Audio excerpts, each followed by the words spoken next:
Hello everyone, welcome to Mom's Competitive Path. Today, let's talk about the SSC CGL preparation strategy. మీరు SSC CGL ద్వారా government జాబ్ని aim చేస్తున్నట్లయితే first మీరు మొట్టమొదటిగా తెలుసుకోవాల్సింది ప్లాన్ చేయాలి, కరెక్ట్గా ప్లాన్ చేస్తే మీరు అనుకున్న దాన్ని మీరు రీచ్ అవ్వచ్చు, తప్పకుండా రీచ్ అవుతారు. సో ఇదే కాకుండా ఈ ఎగ్జామ్ రిలేటెడ్ కంటెంట్ అండ్ మీరు ఎలా మీ ప్లాన్ని కరెక్ట్గా ప్లాన్ చేసుకోవాలి, దాన్ని ఎలా ఇంప్లిమెంట్ చేసుకోవాలి అనేది ఈ వీడియోలో మొత్తం డీటెయిల్స్ అన్నీ చెప్పాలనుకుంటున్నాను. సో ఈ వీడియో మీకు ఒక చిన్న గేమ్ చేంజర్ లాంటిది అయితే కావచ్చు. వీడియోని స్కిప్ చేయకుండా లాస్ట్ వరకు అయితే చూడండి. Okay, let's get start the video.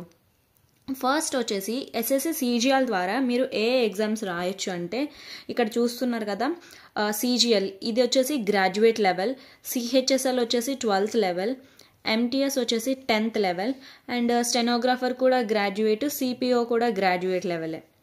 Okay, ఇవన్నీ కూడా మీరు ఒక్క సిజిఎల్ ప్రిపేర్ అయితే ఈ ఎగ్జామ్స్ అన్నీ అటెంప్ట్ చేయొచ్చు. అండ్ చాలామంది మిస్టేక్ కూడా చేస్తారు, అది నేను నెక్స్ట్ వచ్చే వీడియోలో చెప్తాను. ప్రజెంట్ ఈ వీడియో గురించి మాట్లాడదాం. సో మీరు చెప్పాను కదా, CGL graduate, CHSL 12th level, MTS 10th level, ఈ రెండు కూడా గ్రాడ్యుయేట్. ఇందులో మొత్తము మనకి 2 స్టేజెస్ ఉంటాయి. ఫస్ట్ టైర్ 1 అంటే ఇది కంప్యూటర్ బేస్డ్ టెస్ట్ అంటారు, CBT 1 అంటారు. ఇది టైర్ 2. ఇందులో ఎలాంటి ఇంటర్వ్యూ అనేది అయితే అసలు ఉండదు. కొన్ని పోస్ట్లకి అంటే అన్ని పోస్టులకి కాకుండా కొన్ని హయ్యర్ పోస్ట్స్కి అనమాట సపరేట్గా వాళ్ళకి వేరే ఎగ్జామ్ కూడా కండక్ట్ చేస్తారు ఆఫ్టర్ టైర్ 2. ఇప్పుడు ప్రాసెస్ కూడా కొంచెం మారింది. ప్రజెంట్ ఉన్న ప్యాటర్న్ని నేనైతే ఇదిగోండి మీకు చూపిస్తున్నాను. టైర్ 1 వచ్చేసి మనకి టోటల్ 1 అవర్ టైమింగ్ ఉంటుంది. ఇది క్వాలిఫైయింగ్ ఇన్ నేచర్ అనమాట. అంటే మీకు టైర్ 1లో వచ్చిన మార్క్స్ టైర్ 2కి అస్సలు యాడ్ అవ్వవు అని అర్థం. ఇక్కడ చూసుకుంటే సబ్జెక్ట్ వైజ్ చెప్తున్నాను. రీజనింగ్ వచ్చేసి 25 questions 50 marks, general awareness 25 questions 50 marks, quantitative aptitude 25 questions 50 marks and English also 25 questions 50 marks. Total వచ్చేసి 100 క్వశ్చన్స్ 200 మార్క్స్. 0.5 అనేది నెగిటివ్ మార్కింగ్ కూడా ఉంటుంది. మీరు రాంగ్ చేస్తే, రాంగ్ ఆన్సర్ ఆప్షన్ టిక్ చేస్తే మీ మార్క్స్ కూడా నెగిటివ్ అవుతాయి. సో ఇది చాలా జాగ్రత్తగా పెట్టాలి మనం ఏ ఆప్షన్ పెట్టినా సరే. ఇది టైర్ 1. జస్ట్ ఇది మీరు క్వాలిఫై అవ్వడానికి, అంటే టైర్ 2 రాయడానికి జస్ట్ ఇది క్వాలిఫై కోసం మాత్రమే టైర్ 1. ఇక్కడ టైర్ 2 చూస్తే రీజనింగ్ వచ్చేసి 30 క్వశ్చన్స్. ఇక్కడ పర్ క్వశ్చన్కి టైర్ 1లో 2 మార్క్సే ఉంటాయి, బట్ ఇక్కడ వచ్చేసి 3 మార్క్స్. చూసారా, రీజనింగ్ 90 ఉంటాయి. ఇక్కడ జీకే కూడా 25 questions into 3 75 marks. Quantitative aptitude 30 questions 90 marks. ఇక్కడ వచ్చేసి మెయిన్ ఏంటంటే హయ్యెస్ట్ వెయిటేజ్ అనమాట. మీ స్కోర్ని ఇంప్రూవ్ చేసుకోవాలంటే ఇంగ్లీష్ పైన ఎక్కువ కాన్సన్ట్రేట్ చేయండి. 135 మార్క్స్ ఇంగ్లీష్, ఇదొకటి చూసుకోండి పాయింట్. అలానే కంప్యూటర్ నాలెడ్జ్ ఒక 20 క్వశ్చన్స్ ఉంటాయి, 60 మార్క్స్ ఇంటూ 3. ఇది కూడా జస్ట్ క్వాలిఫై అయితే చాలు. అండ్ టైపింగ్ టెస్ట్ ఉంటుంది 50 minutes 15. ఇది కూడా క్వాలిఫైయింగ్ ఇన్ నేచర్. టోటల్ వచ్చేసి మనకి టైర్ 2లో 130 క్వశ్చన్స్ 390 మార్క్స్. మినిమం 330 340 ఇలా ఉండాలి మీ టార్గెట్, మీరు కానీ టైర్ 1ని క్లియర్ చేసినట్లయితే. సో ఇది వచ్చేసి ఎగ్జామ్ ప్యాటర్న్. ప్రజెంట్ ఉన్న ఎగ్జామ్ ప్యాటర్న్ అయితే ఇదే ఉంటుంది. అంటే చాలామంది అడుగుతున్నారు, అంటే కూడా సిజిఎల్ ఎలా ఉంటుంది ఏంటో తెలియదని. జస్ట్ ఇది నేనైతే వాళ్ళ కోసం చెప్తున్నాను. జస్ట్ ఎగ్జామ్ ప్యాటర్న్ అయితే ఇలా ఉంటుంది, నెగిటివ్ మార్కింగ్ కూడా ఉంటుంది, ఒకసారి చూసుకోండి. ఓకే, నెక్స్ట్ నేను వచ్చే స్ట్రాటజీలు ఎక్కువ వీడియోలు చూసే కంటే స్ట్రాటజీ అని వీడియోలు పెట్టేస్తుంటారు. ఎక్కువ టైం వేస్ట్ అస్సలు చేసుకోవద్దు. సింపుల్గా చెప్తాను, క్లారిటీతో చెప్తాను, ఫస్ట్ వినండి. ఫస్ట్ పాయింట్ వచ్చేసి మీరు ఏం చేయాలంటే అండర్స్టాండ్ ద ఎగ్జామ్ ప్యాటర్న్. నేను ఆల్రెడీ ఇప్పుడే చెప్పాను, ఇది exam pattern. First exam pattern తెలుసుకోండి, టైమింగ్స్ చూసుకోండి, నెగిటివ్ మార్కింగ్స్ చూసుకోండి. ఓకే, అండ్ సిలబస్ మెయిన్ అనమాట. అంటే ఇక్కడ టోటల్ వచ్చేసి మనకి ఎన్ని సబ్జెక్ట్స్ ఉన్నాయి, 4 సబ్జెక్ట్స్ ఉన్నాయి. Reasoning, general awareness, quantitative aptitude, English comprehension. ఆ 4 సబ్జెక్ట్స్ సిలబస్ ఏ చాప్టర్స్ ఉన్నాయి. ఇప్పుడు జీకేలో చూసుకుంటే history, polity, geography, economics, static GK, science, మళ్ళీ సైన్స్లో 3 parts ఉన్నాయి, కెమిస్ట్రీ, ఫిజిక్స్, బయాలజీ, ఇట్లా. ఇంక ఇవన్నీ కాకుండా కరెంట్ అఫైర్స్, ఇవన్నీ జీకే. అలానే మ్యాథమెటిక్స్కి వస్తే అర్థమెటిక్ ఉంది, అడ్వాన్స్ ఉంది. అడ్వాన్స్లో geometry, trigonometry, algebra, mensuration and ఇవన్నిటితో పాటు డేటా ఇంటర్ప్రిటేషన్, అలానే అర్థమెటిక్లో percentage, ratio, proportion, profit and loss, mixture and alligations, ages, averages, time and work, time, speed, distance, ఇలా చూసుకుంటే ఒక పెద్ద లిస్టే ఉంది. సిలబస్ అన్నీ చెప్తే అవ్వదు. సో ఫస్ట్ మీరు సిలబస్ని తెలుసుకోండి, ఎగ్జామ్ ప్యాటర్న్ని తెలుసుకోండి. Okay, first point is done అనమాట. ఇప్పుడు వచ్చేసి సెకండ్ పాయింట్ ఏంటంటే క్రియేట్ స్టడీ ప్లాన్. ఇప్పుడు ఆల్రెడీ ఇప్పుడు క్యాలెండర్ వచ్చింది, చాలామంది నోటిఫికేషన్ వస్తే చదువుదాం అనుకున్న వాళ్ళకి చెప్తున్నాను. ఇప్పటి నుంచి ఒక అప్రాక్సిమేట్గా జూన్ ఎగ్జామ్ అనుకోండి, మే వరకు తీసుకుంటే 6 months ఉన్నాయి. ఒక కొన్ని డేస్ అటు ఇటైనా ఓవరాల్గా 6 months వేసుకోండి. ఈ 6 monthsని మీరు ఎలా చదివితే మీరు ఎగ్జామ్ని క్రాక్ చేయగలరు? నేను చెప్పేది ఏంటంటే బిగినర్స్ కూడా 3 months, ఫస్ట్ 3 months సిలబస్కి ఇవ్వండి. మీరు రివిజన్ ప్రాక్టీస్ అన్నీ ఫస్ట్లోనే చేయరు. ఫస్ట్ సిలబస్ని చాలా నిదానంగా క్లారిటీగా కాన్సెప్ట్స్ని అర్థం చేసుకుంటూ 3 monthsలో సిలబస్ని కంప్లీట్ చేయండి. నెక్స్ట్ వచ్చే 3 monthsలో రివిజన్ ప్రాక్టీస్ ప్లాన్ చేసుకోండి. సింపుల్గా అయిపోతుంది. Okay, this is second point అన్నమాట. థర్డ్ పాయింట్ వచ్చేసరికి focus on high weightage sections. ఇది ఎందుకు చెప్తున్నానంటే కొంతమంది చాలామంది ఇది ఫేస్ చేస్తూ ఉంటారనమాట. అటెంప్ట్ అంటే సిలబస్ మొత్తం అయిపోయినా సరే అటెంప్ట్ మాక్ టెస్ట్ చేస్తున్నా సరే స్కోర్ రావట్లేదు అని. కొన్ని టాపిక్స్ని మీరు అబ్జర్వ్ చేస్తే చాలామంది యూట్యూబ్ అనాలిసిస్లో వస్తుంటే కొన్ని టాపిక్స్ హై వెయిటేజ్ ఉంటాయి. ఇప్పుడు లాస్ట్ ఇయర్ ఈ మధ్యన కొంచెం వెయిటేజ్ మారింది, కానీ ఇంతకు ముందు అయితే జామెట్రీ నుంచి మినిమం 4 questions వచ్చేవి, డిఐ నుంచి 4 to 5 questions వచ్చేవి. చూసారా, ఓన్లీ ఒకే చాప్టర్ వల్ల 3 to 4 questions కవర్ అవుతున్నాయి అన్నప్పుడు అలాంటి చాప్టర్స్ ఒక 4-5 ఉంటాయి. అంటే అన్నిటి నుంచి 4 కాదు, అట్లీస్ట్ 1 question వచ్చాకంటే 2-3 questions వచ్చే చాప్టర్స్ని, అందుకే హై వెయిటేజ్ చాప్టర్స్ అన్నాను. ఆ చాప్టర్స్ని ఫస్ట్ ఫినిష్ చేయండి, వాటికి ప్రయారిటీ ఫస్ట్ ఇవ్వండి. ఫస్ట్ అంటే దానికి కావాల్సిన చాప్టర్స్ని ఆల్రెడీ ముందు ఫినిష్ చేయాలంటే మీరు ఫస్ట్ పర్సంటేజ్ని, రేషియో అండ్ ప్రపోర్షన్, ఈ 2 basics, entire arithmetic 2 basics first అవి నేర్చుకొని తర్వాత నేను చెప్పినట్లు ఈ హై వెయిటేజ్ టాపిక్స్ని బాగా ప్రాక్టీస్ చేయండి. ఇది వచ్చేసి third point. Fourth point daily practice అనేది ఇంపార్టెంట్ అనమాట. చూసేసాంలే, ఒకసారి సిలబస్ కవర్ చేసేసాంలే, ఎప్పుడు చేసినా వచ్చేస్తుందిలే, గుర్తుంటుందిలే అనుకుంటే అది ఇంకా వేస్ట్. నేను చదువుతున్నాను, బట్ నేను కూడా అంతే, మధ్య మధ్యలో నాకు కొన్ని మంత్స్ చదవడం అవ్వలేదు. అందువల్లే నేను ఈసారి సీజీఎల్ కూడా క్రాక్ చేయలేకపోయాను. కంటిన్యూస్ స్టడీ ఉంటే పక్కా అంటే కొంచెమైనా నమ్మకం ఉండేది చేయగలుగుతానని, బట్ మధ్యలో గ్యాప్స్ రావడం వల్ల లేదు. సో అందుకే చెప్తున్నా, డైలీ ప్రాక్టీస్ చేస్తేనే మీరు ఎగ్జామ్ని క్రాక్ చేయగలరు. అది ఒకటి మైండ్లో పెట్టుకోండి. And take mock tests.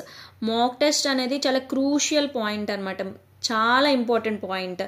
మీరు సిలబస్ కంప్లీట్ చేయనంత వరకు మాక్ టెస్ట్ ఏమి ఇవ్వాల్సిన అవసరం లేదు. జస్ట్ చాప్టర్ వైజ్ టెస్ట్లు కానీ, లేకపోతే చాలా ప్లాట్ఫామ్స్లో ఈ ఫ్రీగానే క్విజెస్ ఉంటాయి, ఆ క్విజెస్ని, చాప్టర్ వైజ్ క్విజెస్ని అటెంప్ట్ చేస్తూ ఉండండి.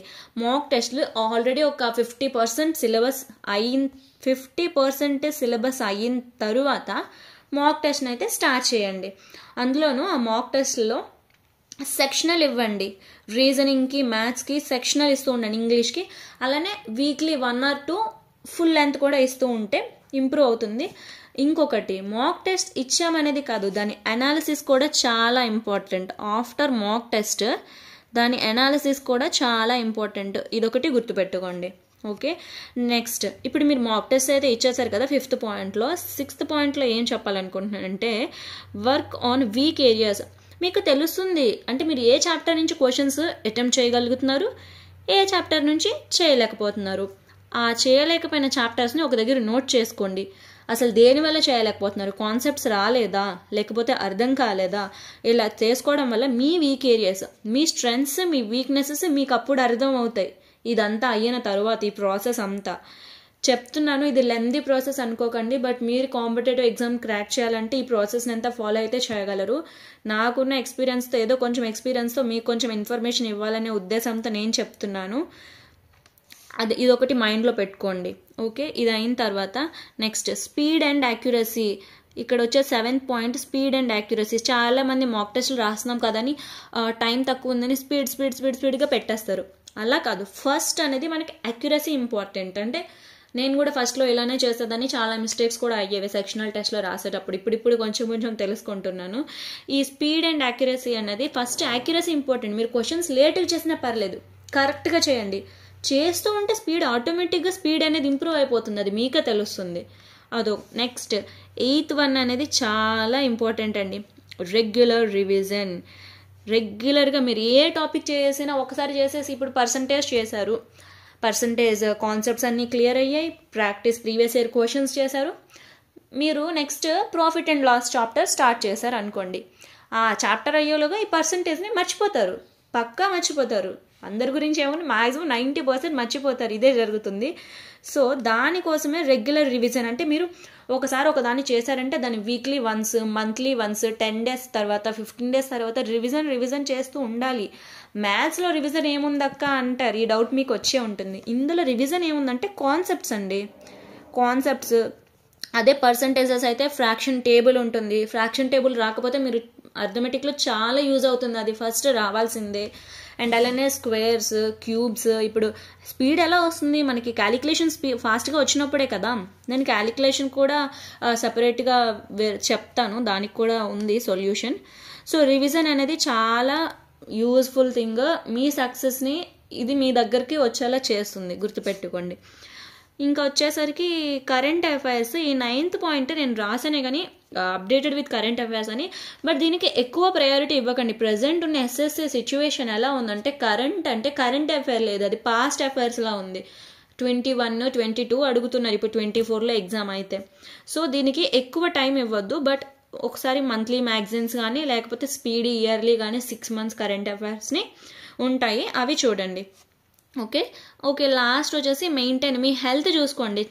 ప్రిపేర్ అవుతున్నాం కదా, తక్కువ నిద్ర కూడా ఉండకూడదు, అలా అని హెల్త్ పాడు చేసుకున్నట్టు కూడా ఉండకూడదు. ఎక్కువగా మొబైల్ అలా చూడడం, బుక్స్లో కూడా చదువుతూ ఉండండి. కన్సిస్టెన్సీ, డైలీ కన్సిస్టెన్సీ అనేది ఉండాలి. అండ్ మోటివేటెడ్, మీకు మీరే మోటివేట్ చేసుకుంటూ, ఎందుకంటే కాంపిటేటివ్ అన్నాక డిమోటివేట్ అవుతుంటారు. నేను కూడా నా ఆన్సర్కి నేను ఎక్స్పెక్ట్ చేయాలంత వచ్చింది, సో నేను కూడా కొంచెం డిమోటివేట్ అయ్యా. బట్ మళ్ళీ నాకు నేనే ధైర్యం తెచ్చుకొని మళ్ళీ ఇలా మా హస్బెండ్ సపోర్ట్ ఇవన్నీ ఉండడంతో మళ్ళీ ఇలా స్టార్ట్ చేస్తున్నాను నా ప్రిపరేషన్ని. సో ఈ 10 pointsని దృష్టిలో పెట్టుకొని అయితే చేయండి. ఇందులో స్ట్రాటజీ అని ఎక్కువ వీడియోస్ అయితే చూసేయడానికి ఏం లేదు, జస్ట్ ఈ పాయింట్స్ మీరు రిమెంబర్ చేసుకొని దానిపైన వర్క్ చేస్తే మంచి రిజల్ట్ అయితే వస్తుంది. ఓకే, చాలామంది అడుగుతున్నారు, కొన్ని కామెంట్స్ అయితే నాకు వచ్చాయి, లూసెంట్ అయితే సరిపోదు, మీరు చెప్పిన 2 books జీకేకి సరిపోవని. సో లూసెంట్ మీకు చదవడానికి కూడా కొంచెం ఇబ్బందిగా ఉంటే ఇదిగోండి నేను ఇక్కడ ఇచ్చాను కదా, ఇదే పార్మర్ సర్ బుక్స్ అనమాట. ఈ టోటల్ కాంబో వచ్చేసి మనకి 799 అంటే 800 అనుకోండి ఈ బుక్స్. లేదంటే మీరు సింగిల్గా కూడా తీసుకోవచ్చు. ఎకనామిక్స్, జోగ్రఫీ, మీకు ఏ సబ్జెక్ట్లో కావాలంటే ఆ సబ్జెక్ట్లో సింగిల్గా కూడా తీసుకోవచ్చు. ఇది నేను జస్ట్ మీకు చూపించడం కోసమే ఇక్కడ ఈ పిక్ పెట్టాను. ఫ్లిప్కార్ట్, అమెజాన్లో అవైలబుల్గా అయితే ఉంది, మీరు కావాలంటే తీసుకోవచ్చు. అండ్ నేను వచ్చే సింపుల్గా మీకు వచ్చే ప్లాన్ ఏం చెప్పాలనుకుంటున్నానంటే, నెక్స్ట్ వచ్చే 6 monthsని చాలా యూజ్ఫుల్గా యూజ్ చేసుకోండి. టైం అనేది చాలా ఇంపార్టెంట్, టైం వేస్ట్ అయితే అస్సలు చేయొద్దు ఎక్కువ అవి ఇవి చూస్తూ. నేను చెప్పేది ఏంటంటే సింపుల్గా చెప్తాను, మనకు ఉండేది 1 week. 1 week అంటే 7 days. మీరేం చేస్తారంటే ఫస్ట్ 5 daysని కాన్సెప్ట్స్కి, రీడింగ్కి ఇచ్చేయండి. అంటే డైలీ 1 subject, 2 subject, 3 subjects మీ క్యాపబిలిటీని బట్టి. అండ్ రిమైనింగ్ 2 daysని రివిజన్కి, లేకపోతే ఈ 5 daysలో ఇంకేమైనా మిగిలిపోతే ఈ 2 daysలో వచ్చేసి ఆ remaining concepts plus mock test. ఒక 1 weekని ఇలా ప్లాన్ చేసుకోండి. 5 days అటు, 2 days ఇటు. 5 daysలో కాన్సెప్ట్ నేర్చుకుంటారు, 2 daysలో దాన్ని రివిజన్ చేసి మళ్ళీ దానిపైన సెక్షనల్ టెస్ట్ కానీ ఫుల్ లెంత్ టెస్ట్ కానీ రాస్తూ ఉండండి. ఒక వీక్ని మీరు ఇలా ప్లాన్ చేశారంటే చాలా బాగుంటుంది. అండ్ ఇలానే ఆఫ్టర్ 1 month అయిన తర్వాత మళ్ళీ ఒక 2 days సపరేట్గా తీసి ఈ 1 monthలో చదివిన మొత్తం ఒకసారి మళ్ళీ రివిజన్ చేయండి. ఇట్లా వీక్లీ రివిజన్, మంత్లీ రివిజన్, మళ్ళీ వీక్లో 2 days రివిజన్ చేయడం వల్ల మీ కాన్సెప్ట్స్ అనేది బాగా అర్థమవుతాయి అండ్ చాలా వరకు గుర్తుంటాయి.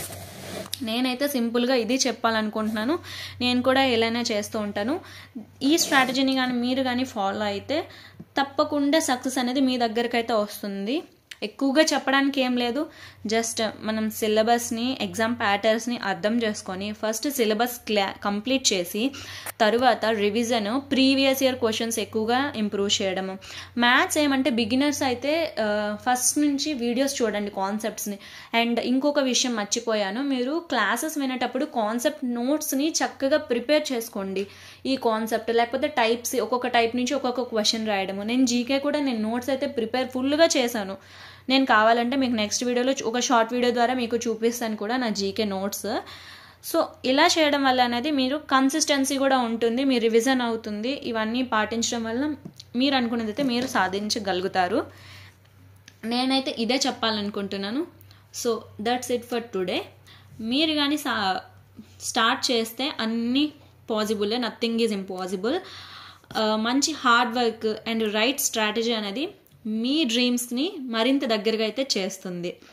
మీకు ఈ వీడియో హెల్ప్ఫుల్గా కానీ అనిపిస్తే లైక్ చేయండి, షేర్ చేయండి అండ్ మన ఛానల్ని అయితే సబ్స్క్రైబ్ చేసుకోండి for more tips and motivation. Okay, see you in the next video. Thank you for watching.